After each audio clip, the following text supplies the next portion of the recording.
অন্তর্বর্তী সরকার ক্ষমতা গ্রহণের পর প্রথম 2 সপ্তাহ দেশের শেয়ার বাজারে দরপতন হলেও তৃতীয় সপ্তাহে এসে ঊর্ধ্বমুখিতার দেখা মিলেছে। গত সপ্তাহে লেনদেন হওয়া 4 কার্যদিবসের মধ্যে 3 কার্যদিবসেই ঊর্ধ্বমুখী ছিল শেয়ার বাজার।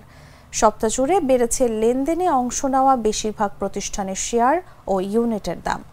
এতে প্রধান শেয়ার বাজার ঢাকা স্টক এক্সচেঞ্জের বাজার মূলধন 7,500 কোটি টাকা বেড়ে গেছে। এছাড়া প্রধান মূল্যসূচক বেড়েছে 100 পয়েন্টের বেশি। শেখ হাসিনার নেতৃত্বাধীন সরকারের পতনের পর শেয়ার বাজারে উল্লম্ফন হলেও নতুন অন্তর্বর্তী সরকারের প্রথম 2 সপ্তাহ বিনিয়োগকারীদের জন্য খুব একটা ভালো যায়নি।